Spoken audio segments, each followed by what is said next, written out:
الحمد لله رب العالمين والصلاة والسلام على نبينا محمد وعلى آله وأصحابه أجمعين أشهد أن لا إله إلا الله وأشهد أن محمدا عبده ورسوله أما بعد. To complete our lessons on the إعجاز القرآن, the miraculous nature of the Qur'an and its inimitability, today we're going to take a look at the last one, the last category in this short series of the categories or aspects of the إعجاز, the miraculous nature of the Qur'an, which is number 7. And this is the excellent composition and the eloquence of the Qur'an, which is unparalleled and inimitable. And what is meant by this is that the Qur'an, the way it is in its wordings, its word choice, and its rhetorical devices, etc., is unparalleled. No human being can produce something like it because it is the speech of Allah subhanahu wa ta'ala. So this is what we're focusing on. So this feature of the Qur'an, the fact that it's eloquent, and the eloquence is unparalleled, was something ma'roof, something well known to the scholars before, and to the Arab themselves. We mentioned in the beginning of our lessons that the scholars who explored إعجاز al-Qur'an, the miraculous nature of the Qur'an, some of them specifically focused on the eloquence of the Qur'an, seeing the linguistic miracle to be the strongest miracle. But we mentioned that the correct opinion is all of these are different aspects of the miraculous nature of the Qur'an, but no doubt the linguistic side of things is very important, and it will only be appreciated by one who is an expert in the Arabic language, one who has deep knowledge of its grammar, its rhetorical devices, its eloquence, its morphology. As someone who is not so well acquainted, then they might not find it necessarily the way it is. And this is why someone who is not well versed in Arabic sciences may not understand how the Qur'an is miraculous. And it led some ignorant people to claim the Qur'an is easy to imitate. Because they're jahil, they're ignorant, they didn't know what it means to imitate the Qur'an. They didn't know what it means to reproduce something like it. Because it's not just about imitating its sound. No, it's not just imitating its topics. It's a combination of sound, topics, meaning, word choice, syntax, semantics. It's a lot. And only if you even studied in English language, for example, if you study poetry, or you study grammar and linguistics, then you would understand when something's eloquent in English and what it's not. But in Arabic, it's much more deep. It's an ocean. So we're not going to go too much into it, but just kind of cover the idea. The Arab, at the time of Rasul sallallahu alayhi wasallam, reached the pinnacle of Arabic grammar and eloquence. The pinnacle. And this is because in their period, there used to be poets, and also their eloquence in speech was well documented. Ibn Khaldun, rahimahullah, he writes in his Muqaddimah. Ibn Khaldun, the historian and sociologist, 808 Hijri, he writes, the Arabs originally had only poetry, which they highly appreciated. And it was distinguished in their speech by a certain nobility because it alone possessed harmony. And they made poetry the archive for their history, their wisdom, and their nobility, and the touchstone of their natural gift for expressing themselves correctly and choosing the best expression. So Ibn Khaldun is telling us historically, the Arab poetry was the best thing that they had. That was their, you could say, number one skill. Hence the Qur'an came to challenge them in that which they were skillful in. The same way at the time of Musa alayhi salam, people were skilled in magic, so Allah gave Musa alayhi salam miracles to challenge their skill. And that's why we mentioned every prophet comes with a miracle that's suitable to his time period. Now the context of the Qur'an, Allah revealed the Qur'an as a linguistic miracle, and He challenged the Arab and the Ajam, the non-Arab, to bring something equivalent like it in its eloquence. So Allah says in Surah Baqarah, ayah 23, and if you are in doubt concerning that which we have sent down to our slaves, and He's talking to our slave, and you, the Arab, the Jews, the Christians, if you're in doubt about that which He has given Muhammad sallallahu alaihi wasallam, فَأْتُوا بِسُورَةٍ, bring one surah, one chapter like it, وَدُعُوا شُهَدَاكُم مِّن دُونِ اللَّهِ كُنتُمْ صَادِقِينَ, and call your witnesses besides Allah if you're truthful. So Allah subhanahu wa ta'ala challenged them. We said this was called a tahaddi. This was called a challenge. And the reason why is because they were capable of doing poetry, but they were not able to produce the Qur'an. Because the Arabic Qur'an, the Qur'an is not poetry. Allah subhanahu wa ta'ala, to show them it's a miracle, Allah challenged the best of them Bring something close to it, and even remotely close to it. And they didn't, and they couldn't. And we're going to talk about that in a second. So Allah subhanahu wa ta'ala challenging the Arab to bring something like the Qur'an didn't mean just copy the Qur'an. Imitate it for what the Qur'an is. So in terms of its meanings, in terms of its word choice, rhetorical and poetic devices, etc., etc. All of this must be encompassed. Not just bring something that has saj'a, a rhyme, a rhythm, and say, there's the Qur'an. Some of them, they thought they were clever. I mean, talking after the Arab, after the Quraysh, they just copied the Qur'an and said, there, we copied the Qur'an. That person is a jahil and ignorant because he doesn't know what is meant by the Qur'an being imitated, to imitate the Qur'an. It's not copy the flow of the Qur'an and change some words. So most of the people who attempted, as we'll see examples, only attempted to copy the Qur'an fi saj'a, in rhythm and sound and rhyme. Not forgetting the Qur'an doesn't just rhyme. There's meaning. And there's a very in-depth linguistic and semantic and syntactical and kind of grammatical thing going on, cohesion going on, structure going on. So you need to have a higher level. You can't just copy. So the leading Arab at the time of Rasul sallallahu alayhi wasallam, they knew that when they heard the Qur'an that it is divine. And this is a good enough proof to show that the Qur'an cannot be imitated. Why? Because if the experts at that time couldn't imitate it, what do you think about those people in today's time who are not even close to their level? So the experts at the time, the pre-Islamic days of Jahiliyyah, they were experts in the Qur'an. For example, we know in Arab culture they had what they called the mu'allaqat, the 7 odes of Arabic poetry, which was considered the epitome of Arabic language. You can find them today even translated. The mu'allaqat, these were great poems of the highest level of human and effort of Arabic poetry. They used to hang on the Kaaba to show that this is the best of the best Arab they got. Some of these authors of the mu'allaqat, one of them is Labid ibn Rabi'ah. His name is Labid ibn bin Rabi'ah. He was one of those who authored those kind of poetries. He, when he heard the Qur'an, gave up poetry and became a Muslim. I want you guys to think about this. When he heard the Qur'an, he quit, he retired. Lesh? Because the Qur'an, when he heard it, he said, it's not the human speech, it's not our level. This is something beyond, this is divine. So he retired and became a Muslim. Hafid ibn Abdul rahimahullah, he writes in his kitab, Al-Istiqama, fi Ma'rifat al-Sahaba, volume 1, page 1335. A book about the Sahaba, because he's a Sahabi, Labid bin Rabi'ah. He said most of the people, Ibn Abdul Barr writes, most of the people of narration said that Labid did not recite any poetry since accepting Islam. And the reason why is that there's no more point of poetry when the Qur'an is revealed. The Qur'an is the speech of Allah, the highest level of eloquence. People like him need to stop. So this is a great evidence because we don't know all of them became Muslim. In fact, many of them didn't. But he did, and he retired. Why was he retiring? Because the Qur'an surpassed anything that he and those of his contemporaries could produce. Showing us that Qur'an is not Arabic poetry. It is the speech of Allah Rabbul Alameen. And the reason why he gave up the poetry, because he was too busy reflecting and pondering on the Qur'an. And brothers, we have to take this, understand this. He understands what poetry and eloquence means. He gave up. Many of us who don't know these things would probably wonder still. Couldn't he do both? It's not that it was haram to do poetry. He's too busy appreciating the Qur'an to be making poetry himself. Again, in Kitab al-Iban al-Kubra, Imam Ibn Battah, volume 2, page 478, he brings the athar that they asked Labid, radiyallahu ta'ala anhum, what is the matter with you that you don't recite poetry anymore? He said, verily Al-Baqarah, Surah Baqarah, and Ali Imran have taken up my time from poetry. Too busy studying Ali Imran and Surah Baqarah. Brothers, the problem with us maybe is we're so far removed from this tradition, we wouldn't understand the linguistic miracle, which is no harm on us, because we said in these lessons, the one who couldn't appreciate the Qur'an's linguistic miracle can appreciate the Qur'an's miraculous nature otherwise.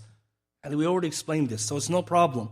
But imagine somebody who is at the top of his career, retires for the Surah Baqarah and Surah Al-Imran. Right, the two great surahs. So it was not only the poets of Arabia who recognized that the Qur'an is inimitable, and you can't imitate it. Even the Quraysh who were not at that level in poetry, but still poets, they too knew the Qur'an is not like the speech of humans. And this is important for us because in today's context, when the knowledge of Arabic has declined for the most part across the world, of course, there are experts still, there are many people who have deep knowledge of Arabic language and the sciences. For the most part, we're not living in that period anymore. This is important information to consider. Because if somebody were to look at the Qur'an now, they may think that the Qur'an claiming itself to be a miracle, and then later on saying no one imitated it, is a claim that the Qur'an is making. Where is the proof that no one can imitate it? Well, let's take a look at the people who heard it firsthand and how they admitted that it can't be imitated. Qaadir bin Abdul radiallahu anhu narrated that the Quraysh sent Utbah ibn Rabi'ah, who was a calm and composed man, to the Rasul sallallahu alaihi wasallam to talk to him about the Qur'an and to get him away from the da'wah. Utbah bin Rabi'ah. Again, he's a poet as well. So he went to Rasul sallallahu alaihi wasallam saying, "Oh my nephew, you know the position which you hold amongst us because of your ancestry. However, you brought a serious matter to your people and broken up their community. So listen to me, and I shall offer you an alternative. Perhaps you may accept one.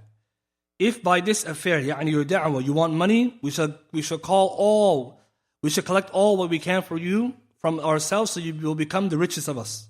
If you desire status, then we'll make you the leader, and shall never decide any affair without you. If you desire to be a king, we shall make you a king over us. And if that thing which visits you," the jinn, this is what they thought he was possessed, "if that's what's bothering you, then we call the best doctor, he'll cure you." This is how they're thinking. And we already started the narration of Dimald. When he came to do ruqyah for Nabi sallallahu alaihi wasallam, he became Muslim. Right? So this is important to remember. Dimald, remember the narration, when he came to do ruqyah for Rasul sallallahu alaihi wasallam, he heard khutbah al-hajjah, he became Muslim. So after he probably presented all of this, Nabi sallallahu alaihi wasallam said, "Are you finished?" He said, "I'm finished." He said, "Bismillah ar-Rahman ar-Rahim, Hameen." And he read Surah Fussilat, ayahs 1 to 13. Ayahs 1 to 7. So Allah subhanahu wa ta'ala mentions Hamim, a relation from Allah, the most beneficent, the most merciful. A book whereof the verses are explained in detail. Qur'an in Arabic for people who know. Until all end of the ayat. He read to him Surah Fussilat, 1 to 7. When he finished listening to it, again he's a poet, Utbah, he went back to the Quraysh, and the Quraysh told him, and of course Nabi sallallahu alaihi wasallam went from 1 to 7, so 1 to 7, then he went from 7 to 13. So 1 to 13. When he finished, the ayah he finished on, Allah talks about how he punished Aad with Thamud with a sa'iqah, a thunderbolt or an awful cry or torment. I need to put fear in his heart. And if you reject like they rejected the message, that's what happened to them. So he left terrified and he went to the Quraysh. Ibn Ishaq, he brings another addition to this narration, and Ibn Kathir as well, that when Utbah went to the Quraysh, they said, "So what happened, O Abu Walid? What do you get from the Rasulullah?" He said, "I heard a speech, by Allah, I did not hear the likes of it. By Allah, it's not magic, no poetry, no fortune telling." And leave him alone. What he has is not what we're used to. This is not something that we're familiar with. This narration, Shaykh Al-Albani authenticated in his Tahqiq of Fiqh al-Sirah. He said the Isnad Hassan. So what we take from this is that Utbah, who wasn't a Muslim, also a poet, when he heard the ayat of the Qur'an read, he declared, he witnessed that the Qur'an is not magic, no poetry, no fortune telling. So now we have Labid ibn Rabi'ah, number 1. Number 2, Utbah ibn Rabi'ah. And there's another one, we're going to mention examples, and there's many more, who when hearing the Qur'an, they admitted it's not poetry. So obviously to come afterwards, if someone claimed afterwards the Qur'an is just regular poetry, then the onus is upon that person to prove how and to compare the poetry of the Arab to the Qur'an, and you'll find a huge difference. Another example of another person who admitted the Qur'an is divine, it is not human effort, it's the speech of Allah, is a narration. When you go to the narration of Abu Dharr radiallahu ta'ala anhu and his brother Unais, we know the long story in Sahih Muslim and also in Bukhari of how Abu Dharr became Muslim. Very good hadith, I would encourage everyone to read it. Abu Dharr al-Ghifari, how he became Muslim. Beautiful story. Many benefits of how he became Muslim and what happened to him. In the beginning of the story, his brother Unais, he said that when he heard about Rasulullah, they were discussing, and we need to know more information. I want to know more about this man, Muhammad. So Unais said to him, "Look, I have work in Mecca, so you stay here, to Abu Dhar, and I'm going to go to Mecca. I'm going to find out what is said about this man. Unais is also a poet. So he went. And this is before Abu Dhar went to Mecca to become Muslim. Although he was already convinced of Islam, he was just looking for the confirmation. So Unais went to Mecca. And then he met the people. And he found out what was going on. And he says, I met a person in Mecca who is on your religion. And he claims that verily it is Allah who sent him. So I said, what do the people say about him? So Unais is talking to a man who became Muslim, who was a Muslim, and he asked about him, and they said, this is Rasulullah, he was sent by Allah. And then Unais asked, what are the Quraysh, what are they saying about him? He said, they're saying that he's a poet, a kahin, a fortune teller, or a magician. Quraysh are claiming, Nabi sallallahu alayhi wa sallam is either, يقولون شاعر كاهن ساحر. Either he's a magician, a poet, a fortune teller, or a magician. So Unais, who himself is a poet, وَكَانَ أُنَيْسٌ أَحَدَ الشُّعَرَاءِ, the Ruwayat Muslim, he is one of the poets. When he heard what they said, he said, لَقَدْ سَمِعْتُ قَوْلُ الْكَهَنَةِ فَمَا هُوَ بِقَوْلِهِمْ. He said, I heard the statements of fortune tellers. His speech is not like theirs. وَلَقَدْ وَضَعْتُ قَوْلُهُ عَلَىٰ أَقْرَإٍ شِعْرِي. And I took his statements and I presented it or compared it to the best and most eloquent speech of poets. فَمَا يَلْنَئِهِمْ عَلَى لِسَانِ أَحَدِ بَعْدِي. And he says, and when I compared it, I found that the verses of poetry can compare nothing to that which he has come with, in terms of being poetry. Wallahi, he said, إِنَّهُ لَصَادِقٌ وَإِنَّهُمْ لَكَاذِبُونَ. He is truthful in his claim. They're liars. So Unais, Hadith Muslims 2473. Unais, when he heard what they were saying and he knows poetry, he did an analysis. No, the Qur'an is not poetry. And therefore, the linguistic miracle, again, the third person. And this is all from the people who are poets. Two of them became Muslim and Utbah didn't. From the poets I gave you examples of now. And there's many more. They witnessed the Qur'an's linguistic miracle because they knew poetry and its inside-out knowledge. So this will teach us that when we look at the linguistic miracle, it's only for the people who have that kind of background will truly understand it. Although for us who may not have that background, we can still understand that the Qur'an is a miracle linguistically. Not only because the people who heard it first admitted it, but also the people who came after and studied it also said the Qur'an is unparalleled. And I'll give some of the names later. Some people who are Muslim and non-Muslim who said the Qur'an is unmatched in its eloquence and has never, ever been imitated. And the Orientalists say this too. It's never been imitated in the history of Arabic. Which is funny because you would expect the Orientalists to lie. But those fair-minded amongst them, they say, no, it's never been. And they study these things, right? This is important. Orientalists, they spend a lot of time studying Arabic. And Arabic grammar and rhetoric a lot. And so when they make, some of them, when they make these claims, some of them are experts in that field. And they're saying that no one ever compared. Now, someone may say, well, give us some examples of some of the failed attempts, right, to imitate the Qur'an. Because it's probably a good example to compare who tried to do something like the Qur'an, who tried to compete. So we'll give the example. In history, in the early first century, time of Rasulullah, we don't know of anyone who has been reported to us who has tried to take on the challenge except for Musaylima al-Kadhab, Musaylima the liar. And we spoke about him some weeks ago. Nabi sallallahu alaihi wasallam already talked about his emergence. He saw him in a dream, he's coming, the liar, the false prophet. So Musaylima, of course, we said already he's a false prophet, he was a cursed man.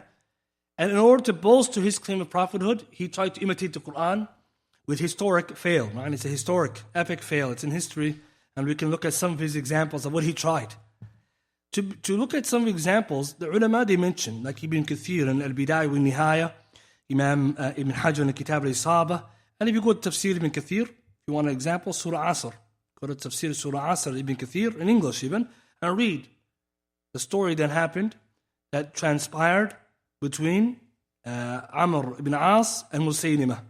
So Musaylima knew that the Nabi sallallahu alaihi wasallam was a prophet, and the proof was his miracles, the best of it is the Qur'an. So of course, to trick his tribe and his people more, he said, I need to have something of the Qur'an, because he claimed Allah gave him wahi, right? So some of the examples of what he wrote, Ibn Kathir gives the example, he wrote, يا وبر إنما أنت أذنان وصدر وسائرك حفظ نقز. حفظ نقز. This is what he wrote. Oh, small يعني wabar. Wabar is like a small furry animal.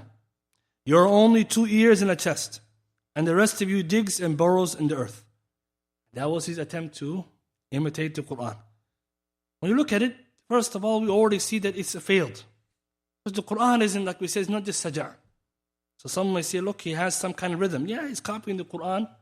But more than that, what is he saying? What is he talking about? What fa'idah is that? And this is the problem we have today.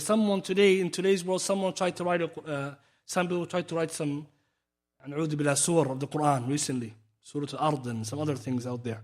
When you look at it, you see nothing but jahl. People don't even know Arabic, grammar, or rhetoric and eloquence. They say, we wrote the Qur'an. All they're doing is looking at saj'a. And they took from the Qur'an, they changed. So what kind of ingenuity is that? You're changing the words of the Qur'an, saying you came with something new.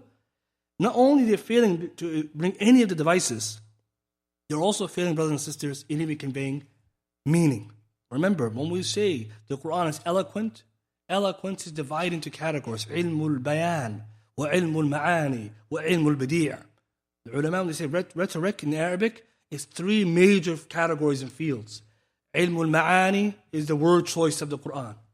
Ilmul badi' is like the embellishments, the metaphorical or poetic devices. And then you have ilmul bayan, which is the expressions or the syntax. So the grammarians and experts in Arabic, he divides into that and he goes into an ocean. And it's such a deep concept, we couldn't talk about it in this lesson because we go over all of our heads. It's too much, too in-depth, it's specialist science. So the ulama, they wrote about this. من إعجاز القرآن علم البديع. And they wrote how the Qur'an is a miracle by bringing all the different metaphorical devices. 1, 2, 3, examples. So the Arab poets, they knew this. So when they heard the Qur'an, they looked at the meaning, looked at the word choice, immediately they knew this is not like what we can do. Because imagine someone's coming to you and reciting to you this, and you're an expert. Like someone, for example would be someone who's expert in English language, and they bring you poetry, right? That which is equivalent or better than Shakespeare. If you know the science, you'll say this is a masterpiece. But if you're a jahil, Shakespeare will sound like the guy on the street. It's all the same. Right? He just put it into Old English and say, MashaAllah, look at this. This guy's eloquent. So this is the mushkila, right, brothers? We wouldn't know. But when you look at Musaylima's attempt, it's a fail. And how do we know it's a fail? Ibn Kathir mentions in his tafsir, he came to Amr bin al-As. At that time, Amr was a Muslim, anhu, and he came to him and he said to him, what do you think, O Amr? Amr says, by Allah, Wallahi, verily you know that I know that you're lying. You know, you made this up. This is not the Qur'an. It's a nonsense. And Ibn Kathir brings this and other scholars. Imagine, as soon as they heard it, they said, what is this? And some of the scholars, they commented, why is it this not good enough? Imam Abu Sulaymaan al-Khattabi, rahimahullah, he said, Amr spoke the truth. Is anyone in doubt about the misguidance of this man and his speech and the lowness of his evidence? What kind of eloquence is found in this speech? What meaning is found in there? What wisdom is in there? And who would doubt that this would be a challenge? This could challenge the Qur'an. So Imam Khattabi in Bayanu I'jaz al-Qur'an, he commented and said, of course this is not a challenge to the Qur'an. What jahal is that? What did he bring forth? What hidden meanings, what word choice did he do? He did nothing. But all that may be because we might not look at it from a linguistic perspective, but if someone just read it, he might think it looks like the Qur'an. Only because many people, like we said, the Qur'an for them might be only rhymes and sounds. So the experts, they know, and even we know. There's nothing here that he told us that is special. So what makes the Qur'an miraculous then? This is the question that we want to know. What is it that the Qur'an has that the poets couldn't do? Or what is it that the Qur'an did that the poets were unable to challenge? And scholars, they say it's its composition, number one. The way the Qur'an is comprised, its composition, the way it's structured. And you can call this a nazam, the way the Qur'an is composed. Its rhetorical or poetic devices.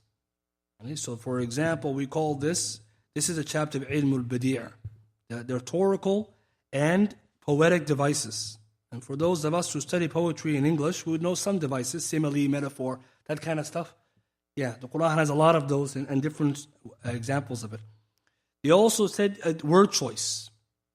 Ilm al-Ma'ani, we said the way the Qur'an is, the words it chose, in the context it's chosen in, for the listeners it chose it for. You see, there's many layers, and the words are not just strung together. The best word for the best context, for the best listener. right? With the most deep of in-depth of meaning, etc., etc.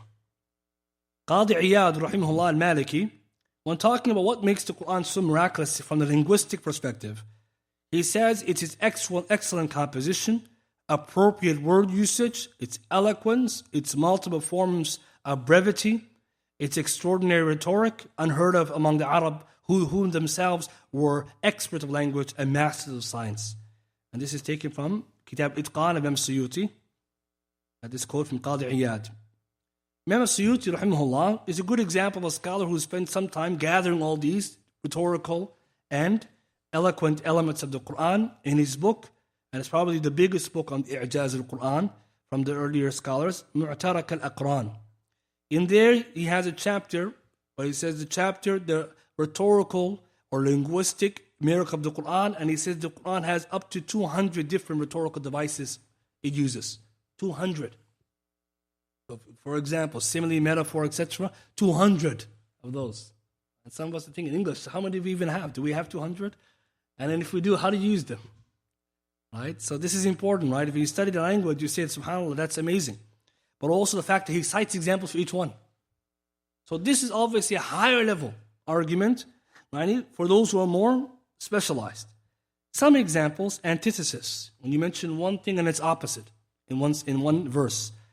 You have, for example, the apostrophe, talking or calling out to something which is absent or inanimate or not there.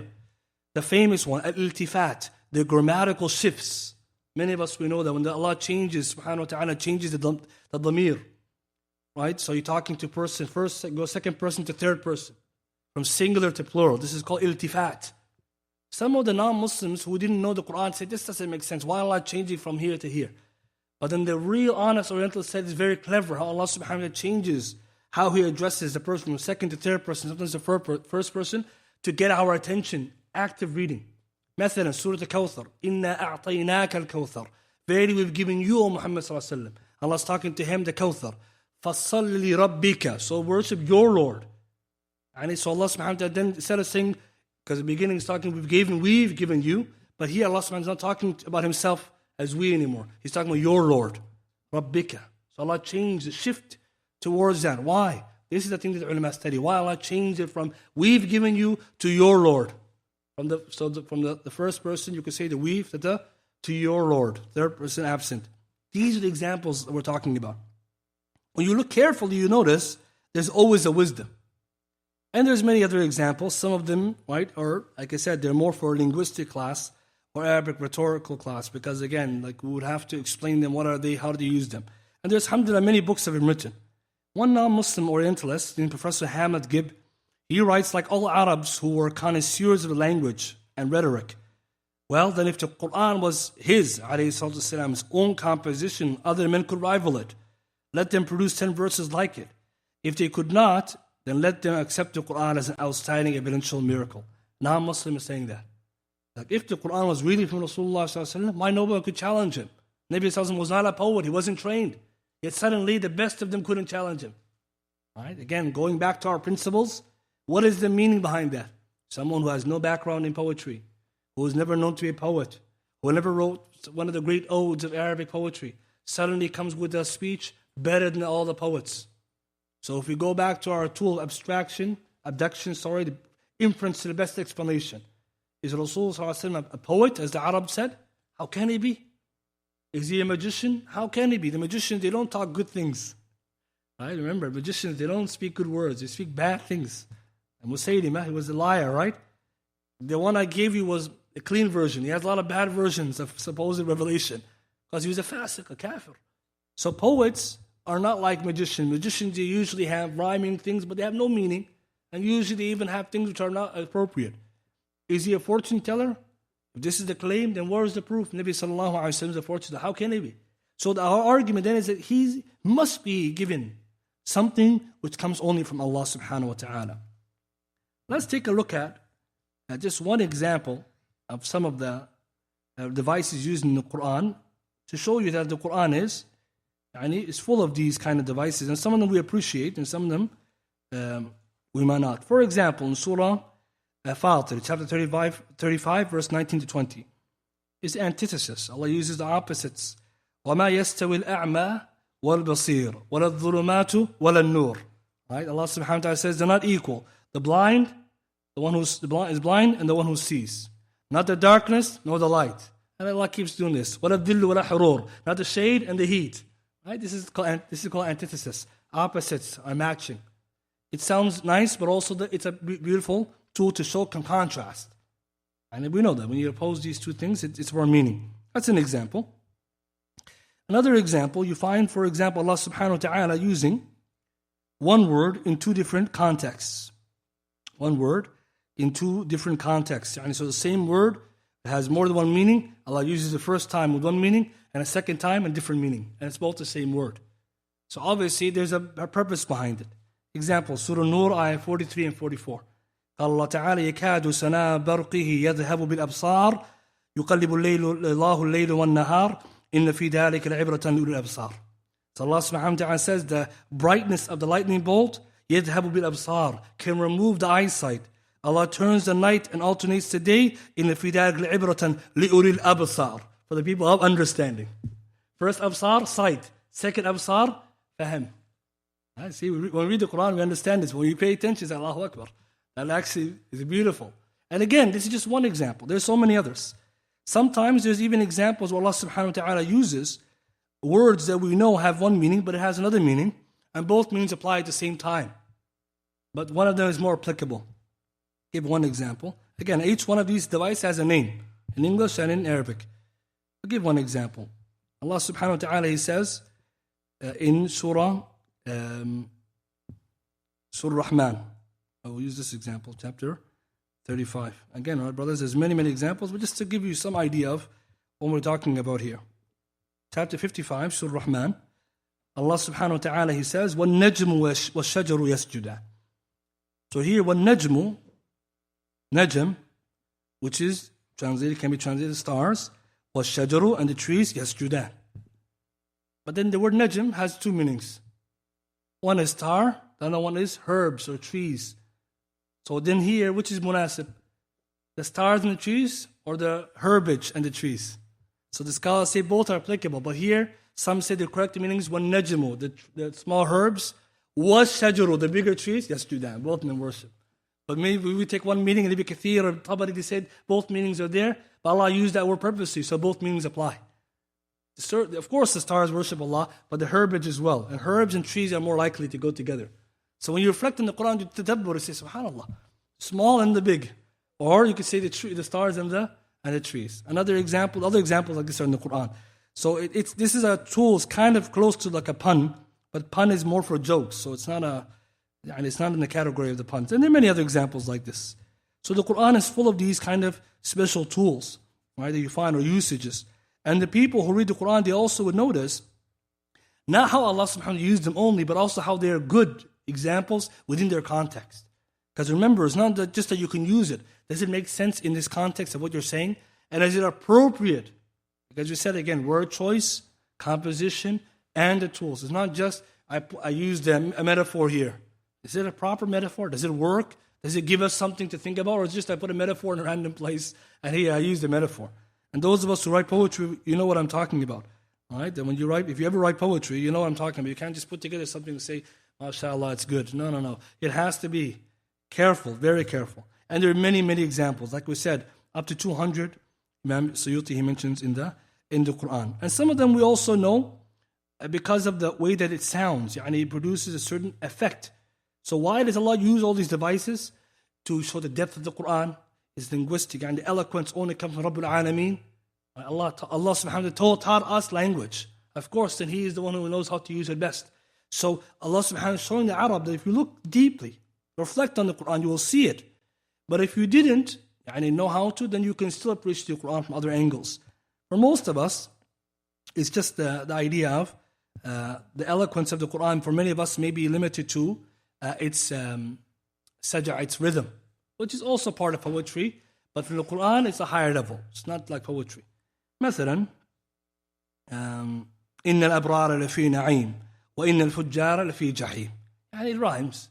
So many of us, this is the kind of our level or our appreciation of eloquence is there. And we hear the saj'a, we're like, MashaAllah, that's good enough. And it is, but it's not what's higher. Then, brothers and sisters, when you summarize this side, many of the non-Muslims, who are Western Orientalists and academics, they admitted the Qur'an is not paralleled. No one ever came to meet the challenge. For example, E.H. Palmer, professor of Arabic and Qur'an, he says, the best of the Arab writers have never succeeded in producing anything equal in merit to the Qur'an itself, and itself is not surprising. He says the best of the Arab writers have never or has never succeeded in producing anything equal in merit to the Qur'an itself is not surprising. It's not surprising. He's not Muslim saying that. And this shows us that the Muslims are not hiding anything. Some people may think, how do you guys know no one met the challenge? You guys are the ones writing the books. Maybe you're hiding something. So he is a non-Muslim who studies the Qur'an independently, and they couldn't find anything in history that someone challenged the Qur'an. And this doubt has been answered by Imam Khattabi himself in Bayan إعجاز القرآن. Imam Khattabi says, rahimahullah, someone may raise the doubt and say that maybe the Muslims hid the reality. Someone imitated the Qur'an, and the Muslims were hiding it because we are the ones who were dominant at that time. So what do they say in English? The history is written by the victories and the winners. So Muslims, maybe they were suppressing the evidence. Imam Khattabi says, how could it be? Because if even one example existed, it would have spread to the east and west that Rasulullah has been exposed. Just imagine that the stakes, how high the stakes are. If it was true that one person could imitate the Qur'an, it would have been like wildfire. Someone find out and say, there, Islam is a fraud. But we don't have anyone in history amongst them, let alone we already give the examples, the best of them already became Muslim. And then the others who didn't say the Qur'an is unparalleled. So brothers and sisters, it's not about suppressing evidence. Muslims have always been, and we continue to be, the most transparent of all nations. We have to be happy about that, brothers. There is nothing that Islam has, and it's important, brothers, to know this. You don't find anything in Islamic sources of controversy or problem or particular issue except Muslims write about it first themselves. No kafir can bring us something we didn't already know about. Whether it be qira'at or about masahif or about this. It doesn't exist. And who is saying this stuff? The non-Muslims. Because if you compare it to the Jews and Christians, they were notorious for suppressing, hiding, altering realities to fit their narrative. Muslims, because of our deen and amana, we've never changed. We never changed. And that's the way of Ahl Sunnah wal Jama'ah. When we write and we author, we present the haqq and we present any kind of batil and we refute it. We don't hide it.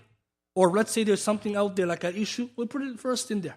Like this issue right now about whether or not the Quraysh responded, we have Musaylimah in the record. Why is his name there? Because he did it, he tried. If we were trying to suppress, we would hide his too, even though it was a fail.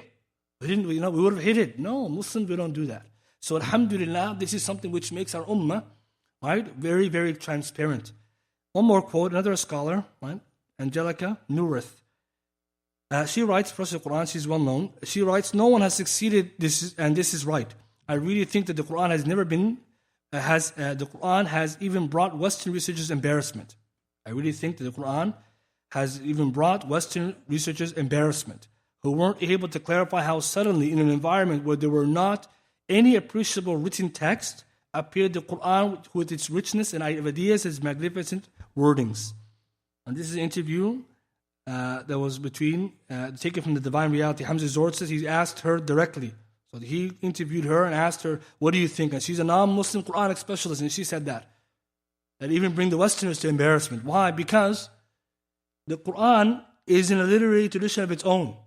Brothers and sisters, the only other comparative is the Arabic mu'allaqat, the odes. The Qur'an is the only preserved text of great Arabic and etc. that the odes can't even compare with. Nothing else was produced by the Arab. So if we claim that suddenly, the Qur'an, if it was something to be challenged, how come the next best thing was not even close? So at the end, even Westerners admitted that we can't say the Qur'an is some kind of book that was taken from someone else or something. It's unique. It's absolutely unique. The argument is very hard to say that it's not divine, because what kind of explanation is someone going to give?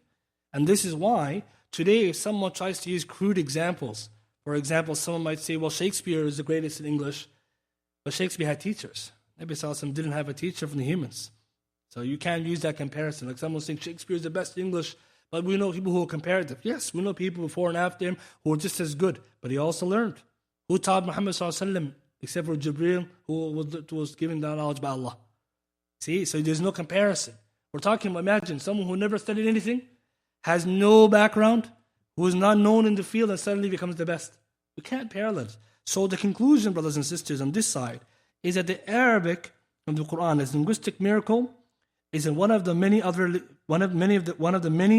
miracles of the Qur'an and one of the most well documented, and you could also argue maybe well appreciated amongst the scholars of the past, and even until today, it brings a lot of attention from Western scholars. To summarize our series, all these evidences that are presented in this series, brothers and sisters, are just some examples of the i'jaz of the Qur'an.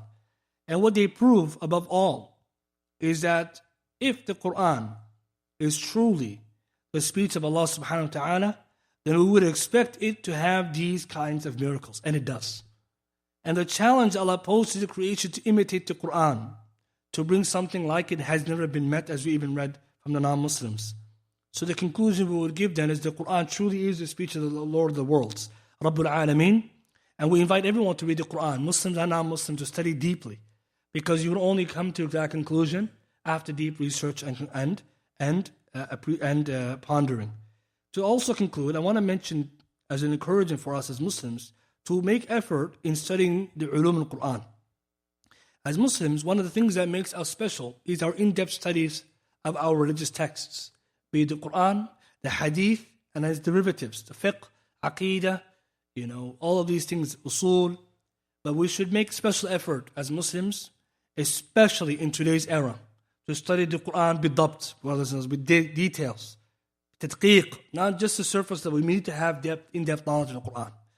Because what is happening today in today's era, wallahu al-musta'an, is that a lot of and we mentioned it before, the Christian apologists and those Orientalists who have bad thoughts and who have ill intentions have used the sciences of the Qur'an as a way to create doubt amongst Muslims. Even though there is nothing in the Qur'an or its sciences that are not known to Muslims in great detail, nor there's nothing that they can present except we have an answer and more than that. So our onus, our responsibility is to make defense of the Qur'an, to study it, to study what the scholars have said about it, to study also what the Western tradition has said in order to dispel the doubts. For that is the da'wah. The goal of ilm, brothers and sisters, is not just to accumulate knowledge in ourselves and our hearts. Ibn Uthaymin, rahimahullah, Shaykh Ibn Uthaymin, he says, rahimahullah, the student of knowledge, he has an objective. First, to seek knowledge, then to act upon it, then to da'wah towards it, then to defend the deen. And today we have to, Muslims, elevate. We must elevate and realize the challenges that are happening. Many Muslims, because of their asceticism from the Quranic studies, don't know much about it. How was it compiled? What are the ahruf? What's a qira'ah? Is it mutawatir? All these things that we hear today, the noise, as you can call it, the noise in the media. Sana'a palimpsest. We found this and that. People are going crazy. They don't even understand. They don't understand what's Qur'an, what the scholars of Islam have said. They don't even understand what the Westerners have said.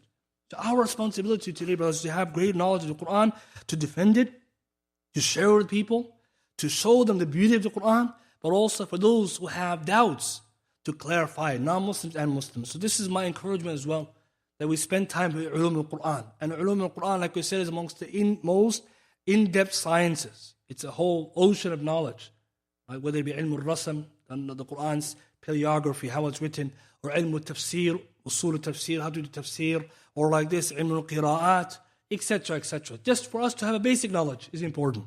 But the more that we learn about the Qur'an, the more we also are convinced the Qur'an is the book of Allah.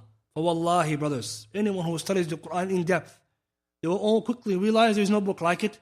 It is the book of Allah subhanahu wa ta'ala. And when I'm saying this, because when we look at what's going on today, despite all the intense effort of Christians or Orientalists alike, they have nothing. They have resulted in nothing against the Qur'an. In fact, anything that they have produced, in fact, confirms what we already said. Allah, a lot of what they've concluded with, we already said it before, and you're just making our narrative stronger. On top of this, brothers and sisters, those of us who may not also understand how the Qur'an is so important, they need to be introduced to the Qur'an through these types of sciences. For example, learning how do you read the Qur'an, tajweed, tadabbur Qur'an, how to ponder over it. And this is our responsibility, our life mission. One of our goals as Muslims is to study all these periphery sciences. For what purpose? Why do we study ulum al-alat? Why do you study Arabic grammar? Why do you study usul al-fiqh and mustalah hadith? What are these ulum for? To get to ulum al-ghaya, or tafsir. and sharh al-hadith, explain the hadith. These are the things we want. We want fiqh, fahm fi din, and the rules of jurisprudence. But the Qur'an, its tafsir, is one of the objectives of our life. And Allah subhanahu wa ta'ala tells us to read the Qur'an, and that's why we have to also renew our understanding of it by first understanding its principles. One more thing connected to this. As Muslims in a time period where there's a lot of doubts, it's also important for Muslims to also know how they can respond to these doubts in a way that is beneficial for them and their family. It doesn't require you to become a scholar in the fields. Rather, it requires you to have a general overview. How do you answer this, for example? Or what is this issue that people keep hearing about? When someone says something about the Qur'an, a non-Muslim or a Muslim, and it's not correct, it's us, the Muslims, who have to correct them. But if the Muslim himself doesn't know their own book, who are we waiting for them to come respond? And as Muslims as well, as we've seen in today's time, there's also been an increased and renewed interest in people's study of Scripture, be it the Bible, the Old and New Testament. As a Muslim, the priority is studying ulum al-Qur'an, the Qur'an before you master the Bible. If somebody is studying the Bible for da'wah purposes, it's more important to study the Qur'an. There is no benefit. This is an important da'wah tool. To go and to attack the reliability of the Bible when you couldn't even establish the miraculous nature of the Qur'an. What benefit is that? At very best, you ran the person away or you convict him his book is no good.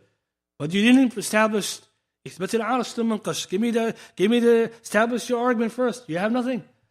And that's why we find many times when conversations about religion come, we're good at demolishing maybe their house. But you can't build yours. This is not befitting for the Muslims. In the past, we found the Muslims and the du'at, they used to teach people about Islam, about Tawheed, about the Qur'an, and how it's a miracle. This is enough to bring them to Islam. And if after that someone needs then clarification why the Qur'an and Torah, what's the relationship, then you can give them more. But if all we're doing as Muslims today, we're knocking down their tower. What about us? What are we doing for us? This is why as Muslims, we must study our religion, especially in today's time, ulum al-Qur'an. Brothers and sisters, Aqeedah we know is the most important for the Muslim. Once we have progressed in our Aqeedah, our fiqh, we must continue our sciences. Mustalah and Hadith, likewise, brothers. Today there's also an attack on Hadith sciences. Again, initiated by who? The Orientalists. But if you were to look today at the community, generally, we're not expecting someone to become a master of Hadith sciences. Muhaddith, no, not necessarily. But you should know at least Hadith Sahih min al-Da'if. There are some conditions, right? What is that? What does it mean when hadith is mutawatir or if it's not, for example, if it's gharib? Some basics we would need to acquire. Or questions that we have today, and maybe this will be one of our future lessons about the compilation of Sahih al-Bukhari or Muslim. Because today they're under attack by who? People who are coming 1,002 years too late. When the ijma' al-ummah and the Westerners, the Qur'an and the Sunnah are unparalleled in the transmission. And Bukhari is not something someone can attack easily. Not only Muslims made ijma', the non-Muslims made ijma'. This book is with us, it's from Bukhari. And if someone wants to say where the manuscripts, we have those too. And the Hufad bi Asanid, also we have those too. You pay attention. There's nothing like our religion, brothers. But today what's happening, Muslims are so far removed. And even sometimes, even amongst us as Muslims who come to the masjid, we just need to know a little bit. Not too much, but the general story. And that, inshallah, maybe will be what we'll focus on going forward, inshallah ta'ala, as a way to help us to know these sciences, but in order to empower us to give the da'wah to our family and friends. For example, if your family member, or your neighbor, or your colleague asks you about the Qur'an versus the Bible, you need to be able to explain why the Qur'an is special and this one isn't, or why the Qur'an is not like the Bible. Something. Or in the Prophet ﷺ hadith, how it's wahi, how do you know that? And etc., etc. Inshallah, I'll end with this much. If anyone has any questions, bidna ta'ala, we'll take them. Yes.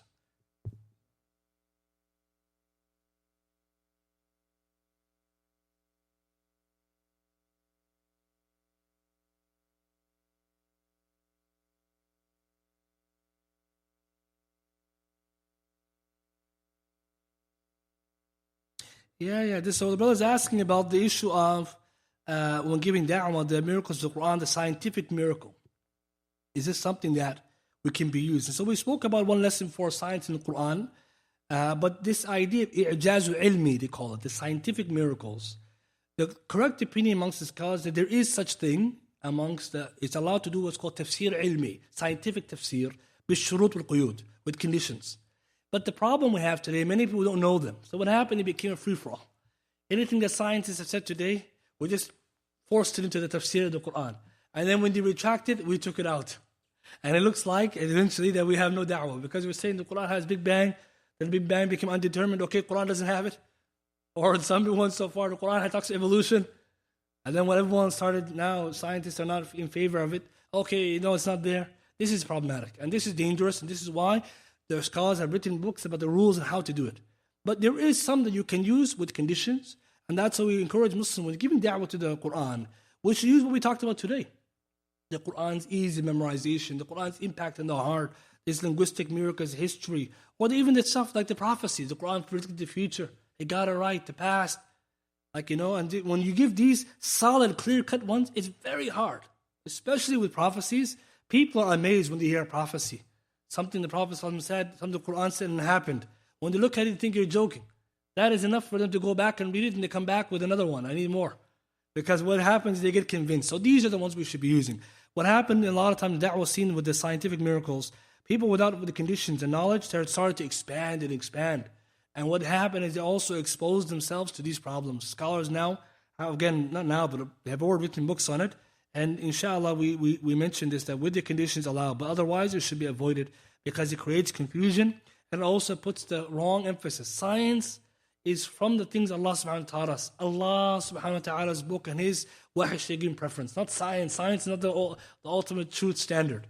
And we know science is bound to change. So this is why we advise against that. Wallahu a'lam. Anyone else have any questions?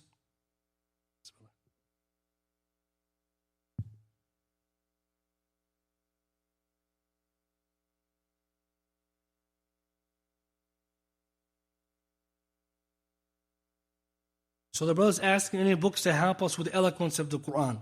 Most of the books on the eloquence of the Qur'an are in Arabic, and most of those books are more to do with, you could say, from the science of Arabic. Some of them, there's some popular books, Asrar, Balaghatul Qur'an, for example. It's a big mawsu'ah where it goes to the whole Qur'an. The whole Qur'an, and just goes to the Arabic and goes to the, you could say, the eloquence.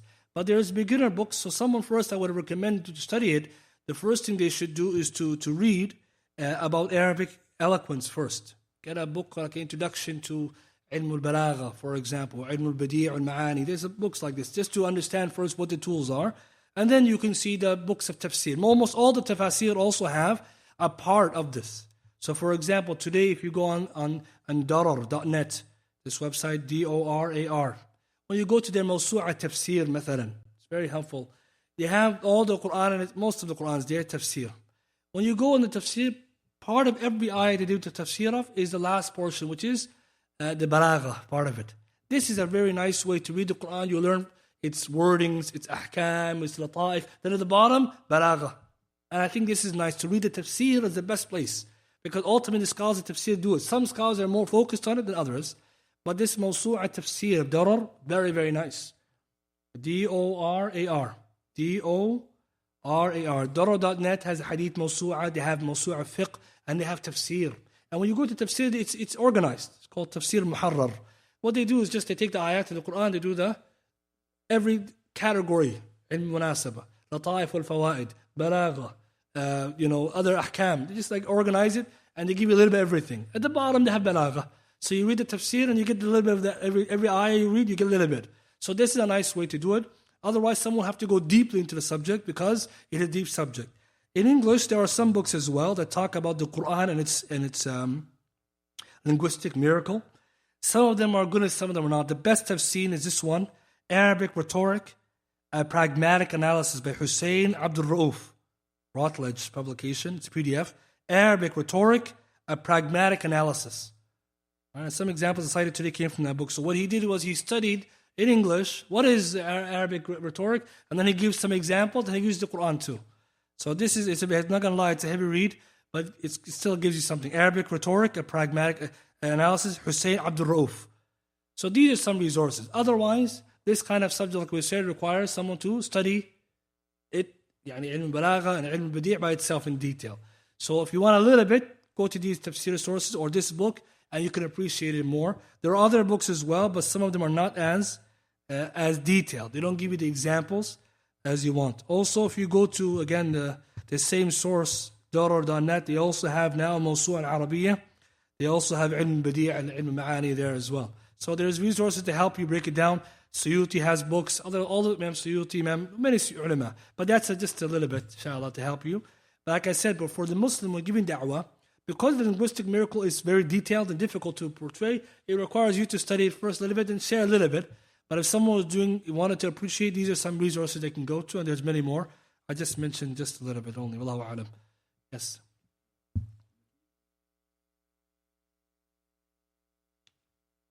Brother saying Labid ibn Rabi'a and Utman Rabi'a are related. Wallahu a'lam, I don't know. We can check, inshallah. Anyone else have any questions? Yes.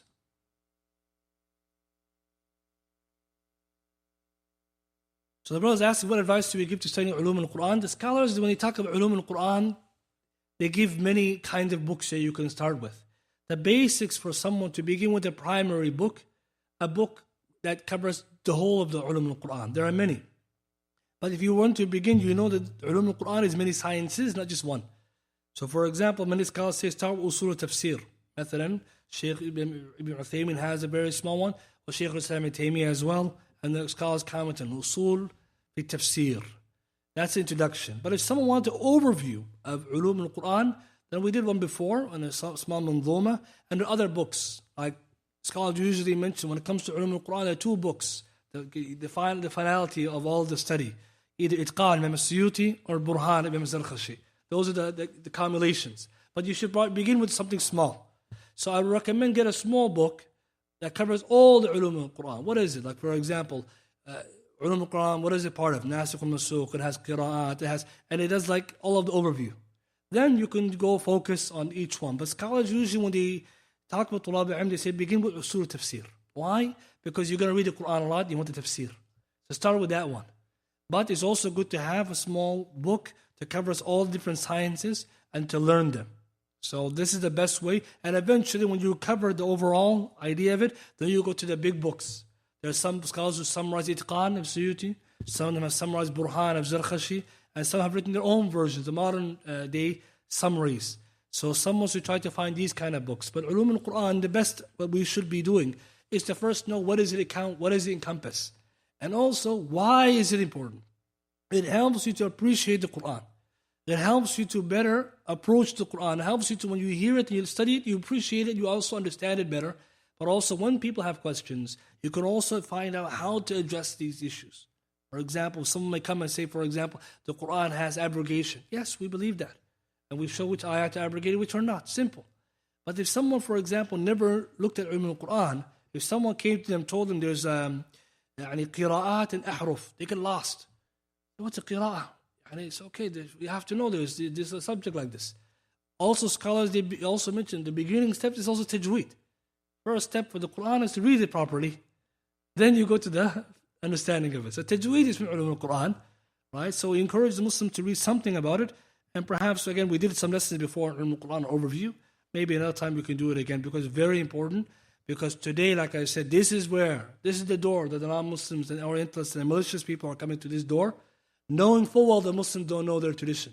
I mean, they don't know theirs either, but they know that we don't know ours, most people. So they're going to try to attack you, right? Because they know the Muslims don't know us. So we have to be, as Muslims, as some of us, we have to be grounded in this in order to help others.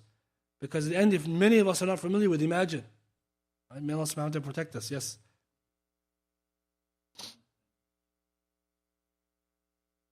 So what is the brothers ask? What the difference between the maqasid al-tafsir and ulum al-Quran? Maqasid is one of the subjects underneath ulum al-Quran. So ulum al-Quran is an umbrella term for all the sciences underneath it.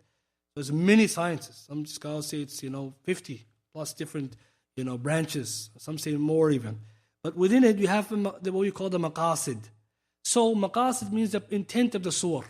Maqasid al-surah. Shaykh Salih al-Shaykh has a beautiful lecture, Maqasid al-Quran. He talks about Maqasid al-Quran was surah, and very nice lecture.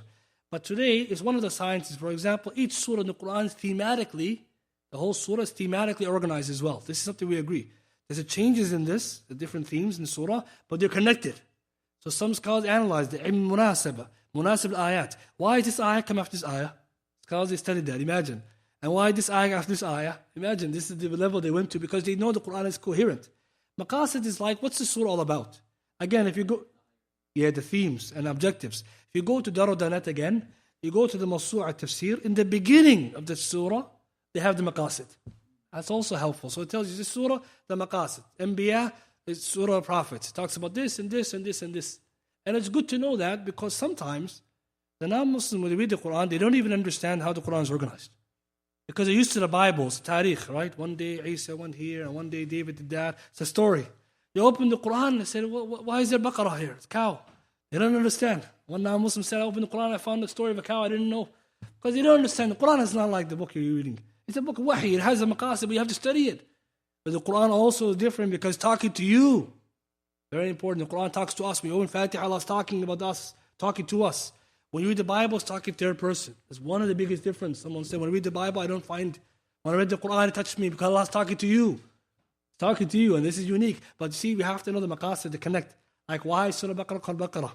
Why is the Muslim story, etc. This is what maqasid does. But also try to show you that the Qur'an is thematically connected. There's no disconnect. Inshallah, next week we'll begin with a new series. Jazakumullah khair. Subhanakallahumma bihamdika. Ashhadu an la ilaha illa ant. Astaghfiruka wa atubu ilayk.